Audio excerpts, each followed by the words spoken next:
osoo hin dhaabbanne mootummaan qabsaa'ota gameeyyii Oromoo Jawaar Mohaammed, Baqqalaa Garbaa fi qabsaa'ota biroo hidhuun tuffii uummata Oromoof qaban agarsiisaa jedhan. Mootummaan saffisaan gadhiisuu akka qabus hubachiisan.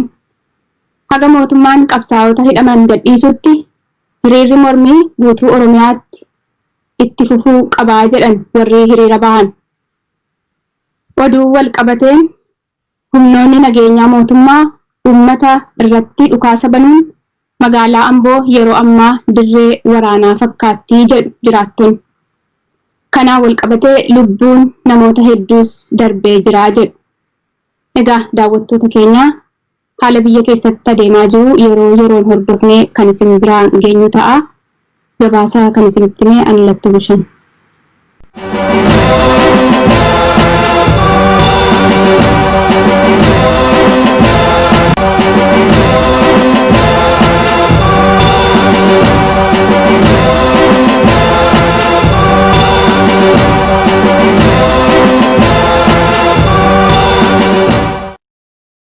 Daawwattoota keenyaa oduu amma nu ga'een magaalaa Ambootti hiriira jabaatu adeemsifamaa jira. Qabsaa'aa aartist Hacaaluu Hundeessaa kabajaan handhuura Oromiyaa magaalaa Finfinneetti sirni geggeessaa taasifamee fi achumaan sirni awwaalchaas taasifamuu qabaa jedhu hiriirtonni.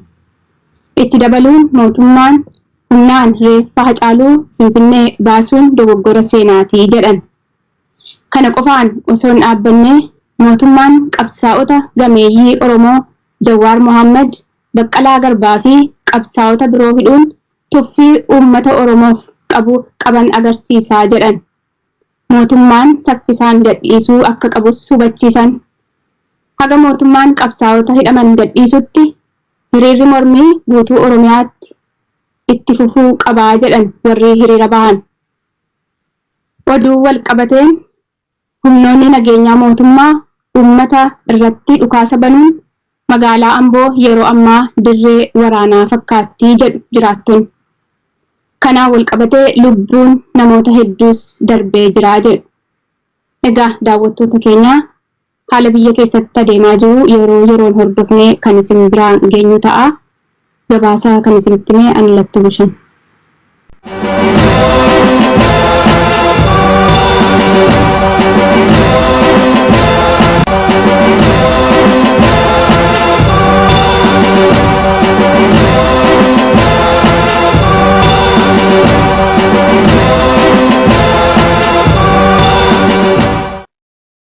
Daawwattoota keenyaa oduu amma nu ga'een magaalaa Ambootti hiriira jabaatu adeemsifamaa jira.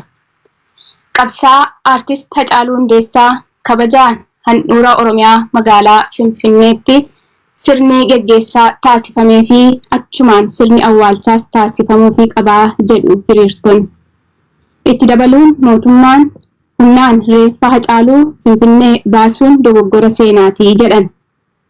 Kana qofaan osoo hin dhaabbanne mootummaan qabsaa'ota gameeyyii Oromoo Jawaar Mohaammed, Baqqalaa Garbaa fi qabsaa'ota biroo hidhuun tuffii uummata Oromoof qaban agarsiisaa jedhan. Mootummaan saffisaan gadhiisuu akka qabus hubachiisan. Haga mootummaan qabsaa'ota hidhaman gadhiisutti hiriirri mormii guutuu Oromiyaatti itti fufuu qabaa jedhan warri hiriira bahan.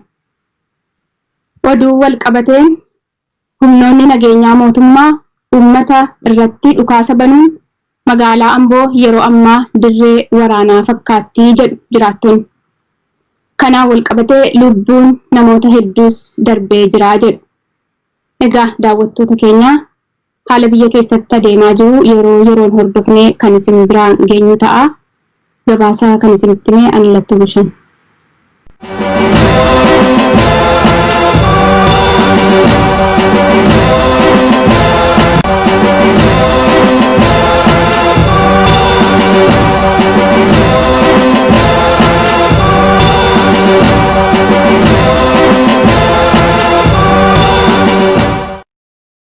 Daawwattoota keenyaa oduu amma nu ga'een magaalaa Ambootti hiriira jabaatu adeemsifamaa jira. Qabsaa'aa aartist Hacaaluu Hundeessaa kabajaan handhuura Oromiyaa magaalaa Finfinneetti sirni geggeessaa taasifamee fi achumaan sirni awwaalchaas taasifamuufii qabaa jedhu hiriirtonni. Itti dabaluun mootummaan humnaan reeffa Hacaaluu Finfinnee baasuun dogoggora seenaatii jedhan.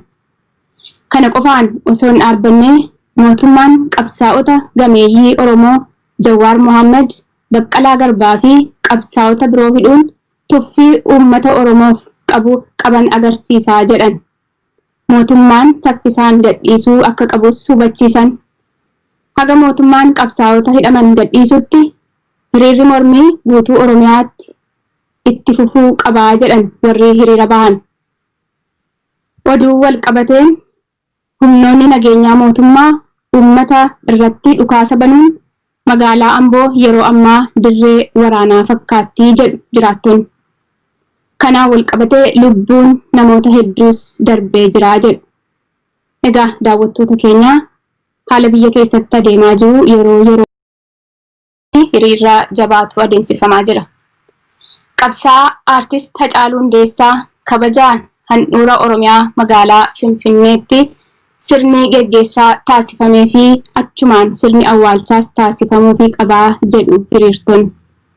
Itti dabaluun mootummaan humnaan reeffa Hacaaluu Finfinnee baasuun dogoggora seenaatii jedhan.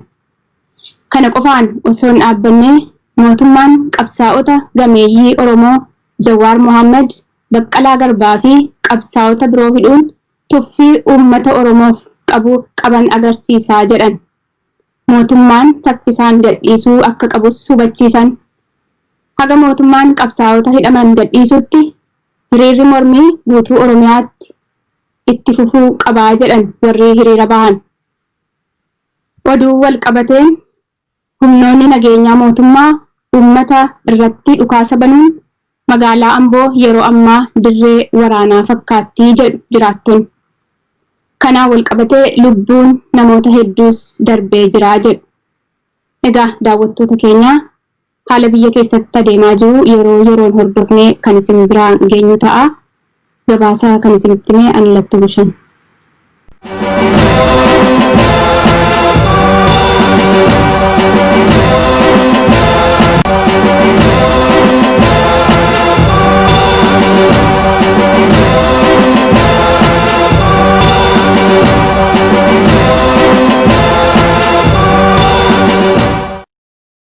Daawwattoota keenya oduu amma nu ga'een magaalaa Ambootti hiriira jabaatu adeemsifamaa jira. Qabsaa'aa aartist Hacaaluu Hundeessaa kabajaan handhuura Oromiyaa magaalaa Finfinneetti sirni geggeessaa taasifamee fi achumaan sirni awwaalchaas taasifamuufii qabaa jedhu hiriirtonni. Itti dabaluun mootummaan humnaan reeffa Hacaaluu Finfinnee baasuun dogoggora seenaatii jedhan. Kana qofaan osoo hin dhaabbanne mootummaan qabsaa'ota gameeyyii Oromoo Jawaar Mohaammed, Baqqalaa Garbaa fi qabsaa'ota biroo hidhuun tuffii uummata Oromoof qaban agarsiisaa jedhan. Mootummaan saffisaan gadhiisuu akka qabus hubachiisan. Haga mootummaan qabsaa'ota hidhaman gadhiisutti hiriirri mormii guutuu Oromiyaatti itti fufuu qabaa jedhan warri hiriira bahan. Oduu wal qabateen humnoonni nageenyaa mootummaa uummata irratti dhukaasa banuun magaalaa Amboo yeroo ammaa dirree waraanaa fakkaattii jedhu jiraattonni. Kanaan wal qabatee lubbuun namoota hedduus darbee jira jedhu. Egaa daawwattoota keenya haala biyya keessatti adeemaa jiru yeroon hordofnee kan isin biraan geenyu ta'a. Gabaasaa kan isinitti himee ani Lattuu Bushan.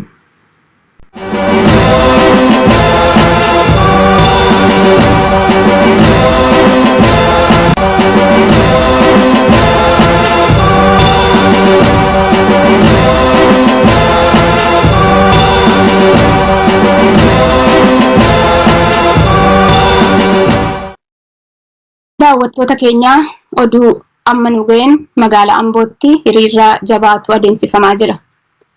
Qabsaa'aa aartist Hacaaluu Hundeessaa kabajaan handhuura Oromiyaa magaalaa Finfinneetti sirni geggeessaa taasifamee fi achumaan sirni awwaalchaas taasifamuufii qabaa jedhu hiriirtonni. Itti dabaluun mootummaan humnaan reeffa Hacaaluu Finfinnee baasuun dogoggora seenaatii jedhan. Kana qofaan osoo hin dhaabbanne mootummaan qabsaa'ota gameeyyii Oromoo Jawaar Mohaammed, Baqqalaa Garbaa fi qabsaa'ota biroo hidhuun tuffii uummata Oromoof qaban agarsiisaa jedhan. Mootummaan saffisaan gadhiisuu akka qabus hubachiisan. Haga mootummaan qabsaa'ota hidhaman gadhiisutti hiriirri mormii guutuu Oromiyaatti itti fufuu qabaa jedhan warri hiriira bahan.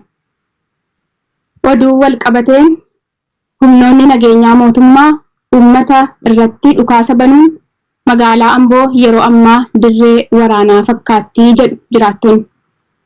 Kanaan wal qabatee lubbuun namoota hedduus darbee jira jedhu. Egaa daawwattoota keenya haala biyya keessatti adeemaa jiru yeroo yeroon hordofnee kan isin biraan geenyu ta'a. Gabaasaa kan isinitti himee ani Lattuu Bishaan.